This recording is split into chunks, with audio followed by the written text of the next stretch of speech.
and welcome to Simple Blind Luck. I am Blind Luck, and I'll be your guide dog on our little adventure.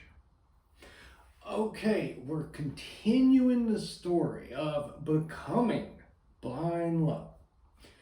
And for a quick recap, on the previous episode, I made a new discovery by kind of being bad. They wanted me to get in the wheelchair as much as possible, and I would do it during the therapies, but those were so just rough and painful that I didn't want anything to do with it outside of that. And my mother ended up bribing me to get in the chair to go outside to get a cigarette, which obviously not the greatest thing in the world to do, but it did get me out. And then because of that is what helped me to really kind of discover and realize that I didn't have much feeling in my hand because I kept dropping it over and over and over. And you would think you would notice, like, hey, I don't really have much sensation in my hand, but I'm assuming due to the blindness and the pain with the leg and just everything else, my brain decided that could take a back burner. I also had hints of it when I believe my grandmother at one moment when I was in the hospital actually brought my guitar up to the room. That way it would give me something else to do, to occupy. Plus, at that time, playing guitar was almost like a nicotine addiction at the time for me. Like, I had to play every day. And like my brain would start itching if I didn't get to. And obviously, since I had been in the hospital that whole time, I hadn't gotten to. So once she brought it up there, boy, it really dug home of just how little I could feel in my hand. Because I'm not trying to say I was like the second coming of Jimi Hendrix by any means, but I was pretty decent. I had played for years at that point, and it sounded like a 2-year-old had picked up a guitar and was just playing with it, and extremely disheartening for something like that to happen. But because it was kind of discovered, the doctors actually started trying to do a bit of therapy for it.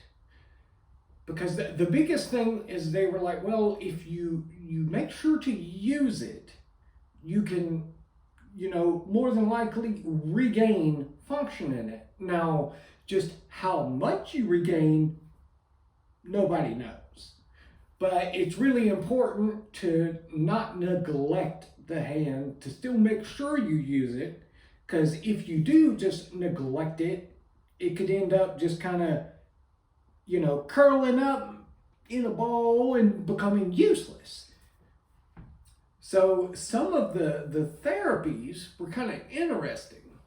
One, they would actually take, I'm assuming it was just a pencil, but they would poke different parts of my hand with the pencil, and they would alternate between the sharp side of the pencil and the eraser side. And I would have to identify when my hand was being touched by it and whether or not it was the sharp or dull side. And then they also did one with hot and cold. And, just pressing random parts on the hand, and I would have to determine if it was hot, cold, what have you. The funny thing about that is while I don't have a lot of sensation in the hand, and definitely very, very limited dexterity, it can detect hot, cold, sharp, dull. It detects all of that without much difficulty. And I was kind of perturbed by this because I kind of looked at it as, okay, okay, well, if you're going to take a lot of use away and take a lot of, say, ability to play guitar, anything requiring fine dexterity gets taken away, I could at least have the advantage of being able to do something cool, like picking up a burning hot coal and no reaction. But no, unfortunately, if I were to grab something very hot, I would feel it instantly. Which, I mean, really, it's a good thing, because being blind, I could end up accidentally cutting my hand and maybe not even noticing for a bit. So I guess it's good. It still detects pain and sharp and hot and things like that, but it would have been nice to have the benefit of, being able to seem cool where I pick up a hot coal and don't even flinch. But I was just going to share for today the steps for the therapy and the recovery of,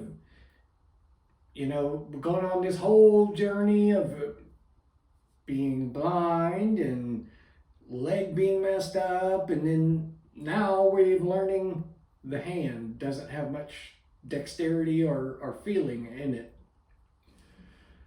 But we're going to pause for today, and I will leave you with an on the bright side. And for today, it's, yeah, I'm blind. But on the bright side, if I go into a newer public bathroom that has automated lights, and those automated lights do not work, it's not really a big deal to me. As a matter of fact, I doubt I'll even notice they don't work. And with that, I will hear you later.